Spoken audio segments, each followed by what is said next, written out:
Muy buenos días, ya cercano al mediodía. Quiero manifestarle que, en mi opinión, el panel ha estado bastante equilibrado desde la perspectiva del análisis de los derechos fundamentales, porque Luis abordó la perspectiva del Estado, ¿verdad? Del Estado, del poder, que es la perspectiva del Ministerio Público. El doctor Coronado abordó la perspectiva de la sociedad civil en su élite, que es la perspectiva del sector privado y los derechos económicos y sociales, a partir de una figura de alto perfil para la protección de derechos y para la solución de controversia, como es el referimiento. Y a mí me toca tratar entonces la perspectiva de los derechos fundamentales, pero de aquellos derechos que le han sido conferidos al imputado, es decir, a la persona que se encuentra en conflicto con la ley penal. Debo decirle que para nosotros es un reto, porque en las aulas dando clase, convocar a un grupo de juristas, casi todos maestrantes y estudiantes de Derecho y abogados, a un seminario sobre la base de que uno no le va a repetir lo que le dice todos los días en el aula, es un reto importante. Por eso nosotros procedimos a elegir, yo prefiero el otro micrófono, el otro. Procedimos a elegir un tema que es producto de la reflexión que yo he venido haciendo durante todos los años que tengo en el ejercicio profesional del derecho, como estudioso, en mi condición de docente, y en la práctica, fundamentalmente en la práctica profesional, que son los problemas actuales para el ejercicio y protección de los derechos fundamentales del imputado en el proceso penal dominicano.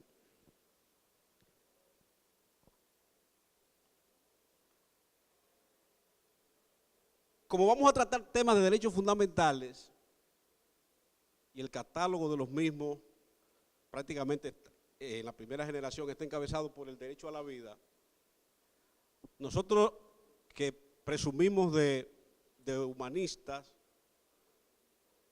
y que luchamos por el respeto a la vida y por el respeto a la integridad de la persona, quise dedicarle esta pequeña palabra a esta joven, para la cual pido un aplauso.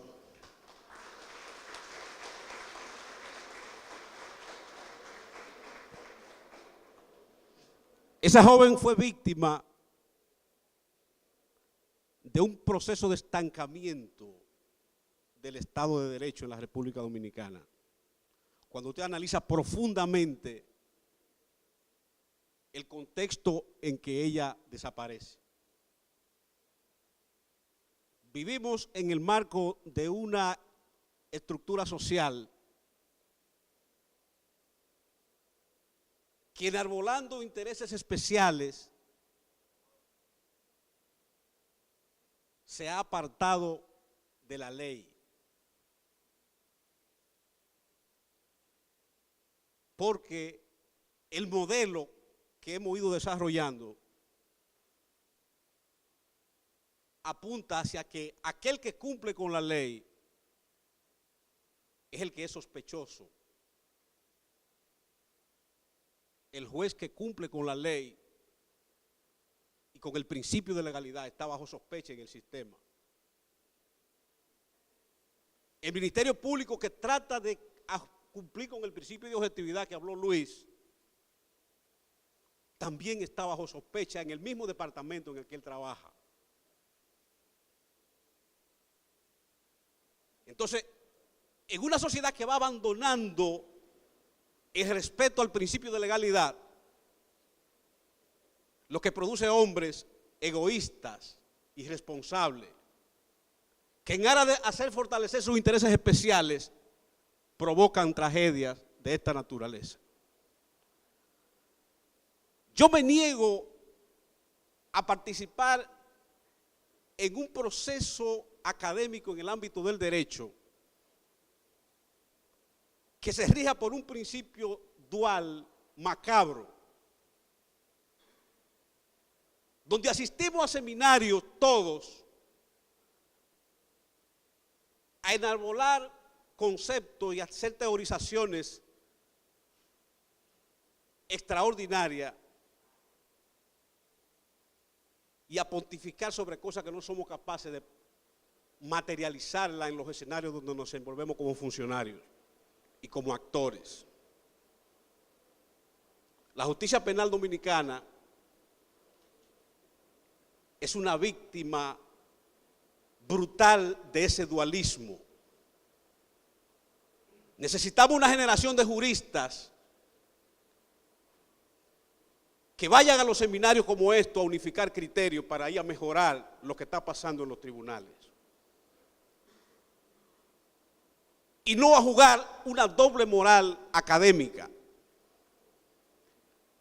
Convertir los escenarios académicos como estos en santuario de las disquisiciones teóricas y los órganos de aplicación convertirlo en una jungla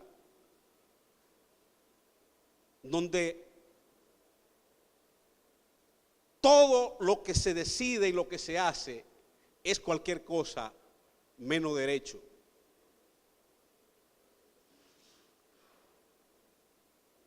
Y eso es así a todos los niveles.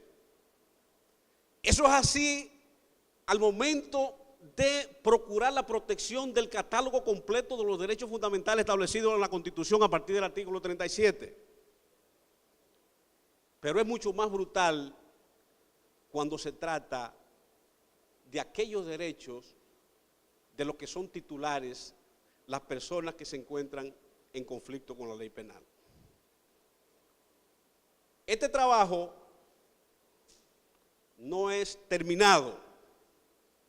Nosotros lo que vamos a presentar aquí son algunos lineamientos de un tema importante de la tesis doctoral que estamos haciendo. Y la idea nuestra es socializar con ustedes sobre algunas cuestiones que durante 20 años de ejercicio nos han pasado por debajo de la mesa y es tiempo de que comencemos a desempolvarla. Por ejemplo, yo que he estado en los últimos tiempos estudiando el catálogo de los derechos fundamentales, he llegado a la siguiente preocupación. Del catálogo de los derechos fundamentales establecidos en la Constitución, lo que han evolucionado menos son los derechos del imputado.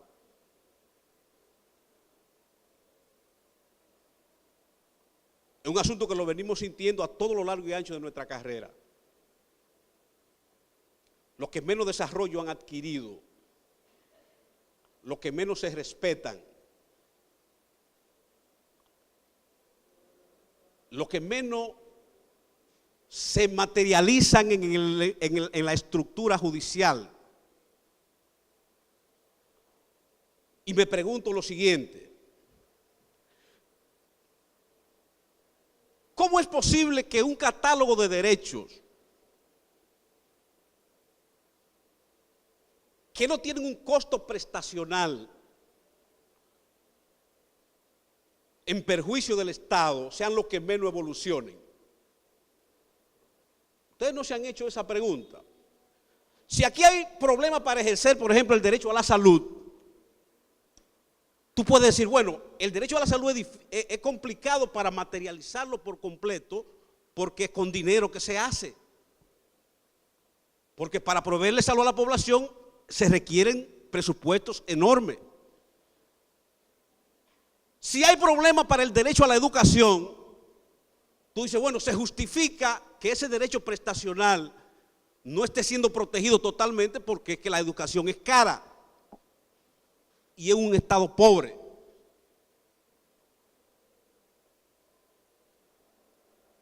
Y cuando tú analizas entonces los derechos fundamentales del imputado, tú dices, ¿por qué ha evolucionado tan poco esos derechos si el Estado no tiene un costo prestacional importante para proveerlo? ¿Por qué el sistema de justicia penal es tan deficitario si para instituir el Estado de Derecho a partir del debido proceso no se necesita un centavo más que el de los funcionarios que están encargados de aplicar la justicia? Eso tiene que llamar a la reflexión. Y eso produjo que nosotros nos embarcáramos más o menos en presentar estas reflexiones.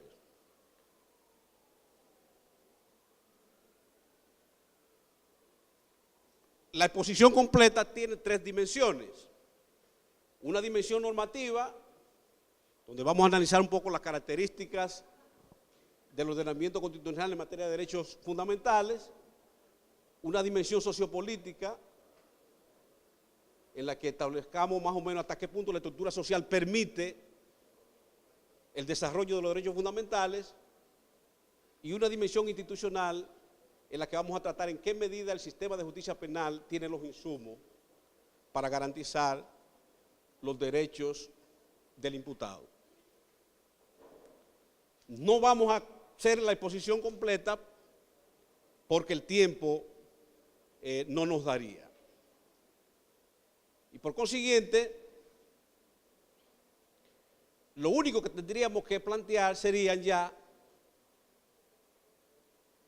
las cuestiones que son vinculadas estrictamente con el objetivo de la exposición, que es establecer básicamente cuáles son los derechos que se ven afectados en el proceso penal y que amenazan al imputado. Aunque aquí no exista la pena de muerte, o aunque en un estado determinado no exista la pena de muerte de manera formal, el proceso penal siempre amenaza la vida. Siempre amenaza la vida. La persecución penal atenta contra la vida del individuo. Tanto en la persecución ex ante como en la persecución intrasistémica. Las cárceles deterioran la calidad de vida de los internos. Y la expectativa de vida de un interno, de una gente que está fuera de la cárcel, dentro de la cárcel, es mucho menor que el que está fuera. Eso aparte de la violencia que desarrolla el Estado en la persecución del delito.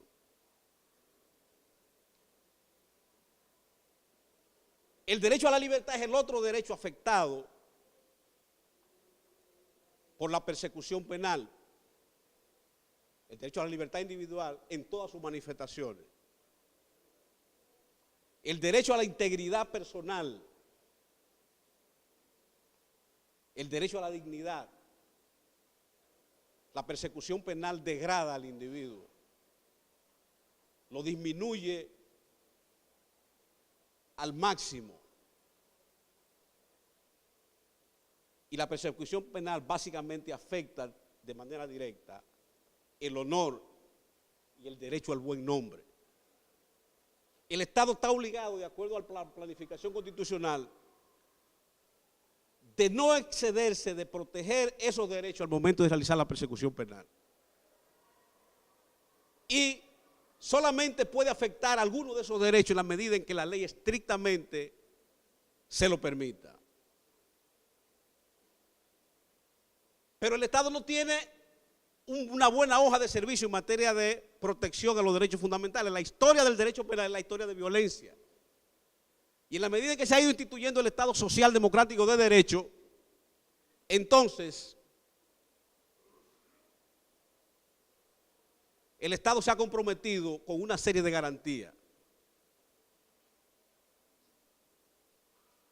que son más o menos las que ustedes ven ahí. Te voy a perseguir, pero te voy a hacer un juicio en base a la ley, voy a permitir que te defienda, no voy a presumir tu culpabilidad, te presumiré tu inocencia, la prueba que voy a usar en tu contra va a ser legal, y si tú no estás conforme con una primera decisión en tu contra, puedes recurrir. Esas son las famosas garantías cardinales del proceso penal establecidas en la Constitución. Ahora bien, ¿cuáles son los problemas estructurales fundamentales que impiden que estas garantías se materialicen realmente? Nos quedan 5 minutos, pero vamos a ver si lo identificamos alguno. No me pondré bravo con ninguno de ustedes si encuentran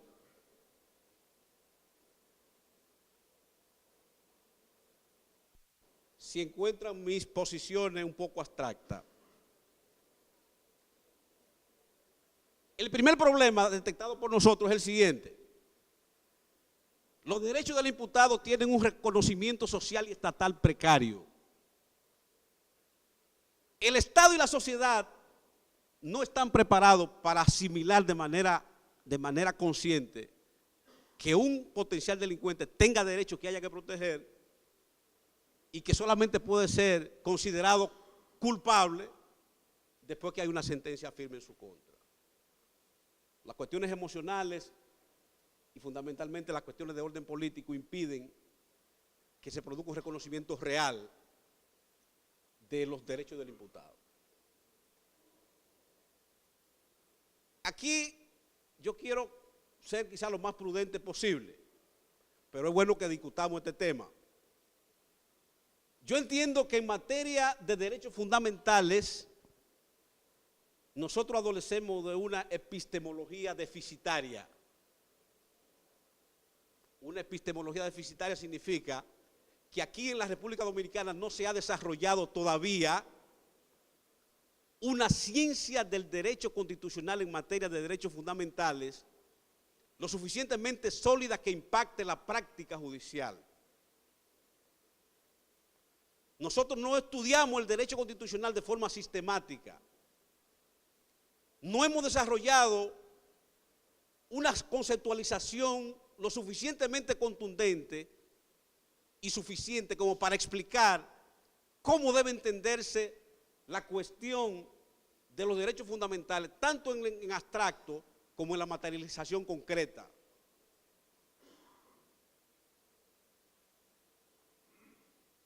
No contamos con ninguno de los parámetros epistemológicos que ayuden a crear una ideología general del derecho constitucional dominicano en materia de derechos humanos.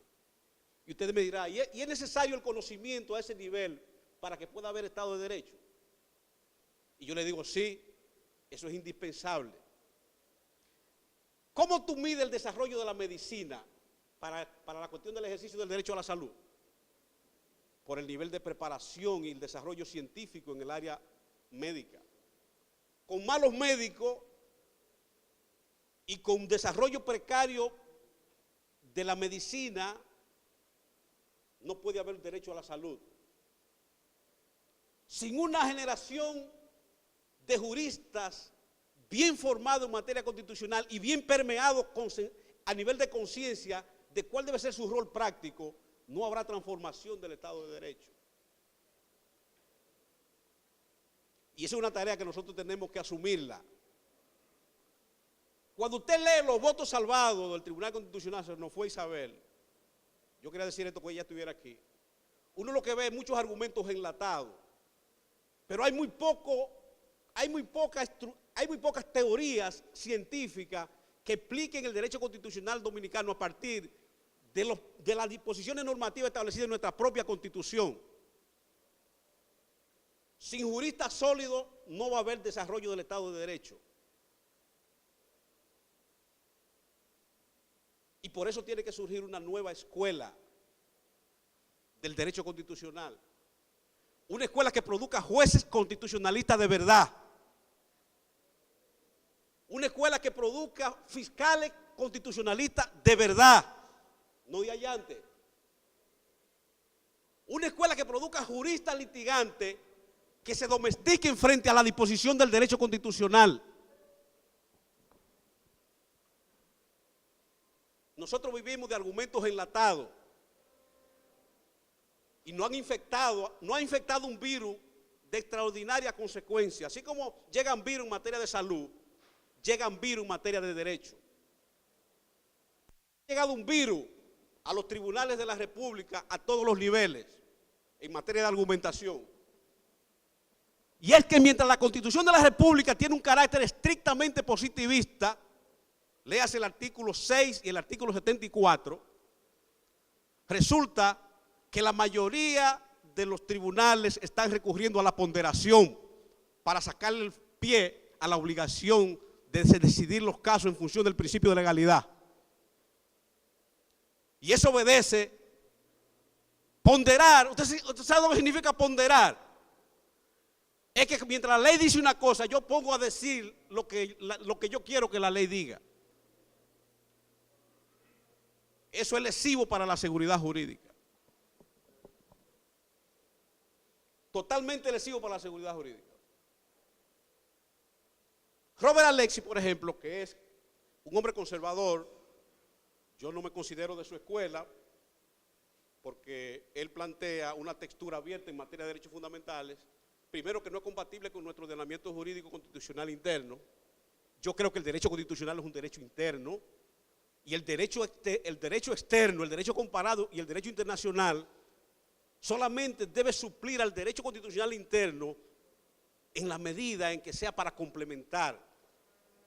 Usted no puede anular una norma interna de derecho constitucional en materia de derechos humanos para hacerle caso a una sentencita que apareció en el Tribunal Constitucional Español, que diga lo contrario a lo que dice la Constitución de aquí. Yo creo en el derecho constitucional como derecho interno que debe desarrollarse de acuerdo a los parámetros particulares de la sociedad en la que se está aplicando la Constitución y de las estructuras normativas establecidas en la Constitución vigente. Y de ahí para allá, entonces usted puede inventar con la jurisprudencia de otras esferas del saber jurídico. Por ejemplo, el libro de Alexy, Teoría de los Derechos Fundamentales. Un libro extraordinario. Tiene validez universal. Pero ustedes saben cuál fue la fuente principal de Alexy para hacer ese libro. La Constitución Federal Alemana y el Tribunal Constitucional Alemán. Nosotros necesitamos juristas constitucionales que vean hacia adentro, que agarren la Constitución Dominicana y elaboren una sistematización de cómo ésta debe ser entendida y presionar a los jueces para que asuman de manera positiva la norma constitucional.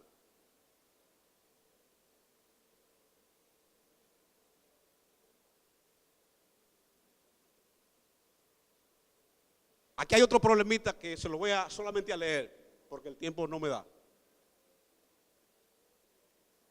Los problemas del imputado, o sea, el problema de los derechos del imputado, pónganle atención a ese problema.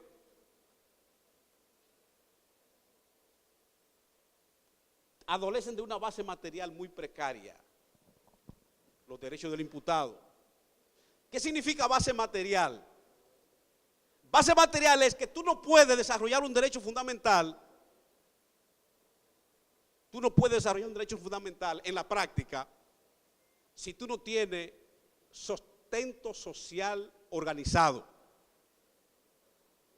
¿Por qué aquí se respeta un poco el derecho a la salud? Porque hay sindicatos de médicos, hay sindicatos de enfermeras, hay una población organizada en función del reclamo de la salud. ¿Por qué los empresarios han logrado desarrollar sus derechos propios económicos y sociales propios, como son el derecho a la libre empresa, etcétera, etcétera. Porque hay sindicatos de empresarios que desde la sociedad presionan el poder para que respete esos derechos. ¿Por qué los derechos de la mujer, por ejemplo en materia de aborto, han avanzado a tal punto que son las feministas las que tienen el Código Penal parado, el nuevo? Porque ellas son un grupo de presión que presionan al poder para el reclamo de sus derechos. En cambio, los derechos del imputado adolecen de esa base material. Cuando yo estaba en la defensa pública, yo le propuse a la directora en una reunión del consejo: mire, si usted quiere que nosotros hagamos un trabajo serio a favor de los derechos del imputado, tenemos que apoyar el surgimiento de ONGs que defiendan derechos fundamentales desde la sociedad, que puedan ir al Congreso con pancarta, que puedan cabildear con políticos, que puedan llamar la atención del poder establecido. Se entendió, ese tema no se entendió en ese momento, a pesar de que Binder también lo planteó en un congreso en Río de Janeiro. Los que ejercen derecho penal tienen que estar claros de que los derechos del imputado serán letra muerta hasta que no se construya una base material que le dé soporte a la sociedad. Tienen que haber grupos de presión. Pero ¿qué es lo que pasa? Que los derechos del imputado son los más sofisticados de todos. El derecho a la salud lo entiende cualquiera. El derecho al deporte también lo entiende cualquiera.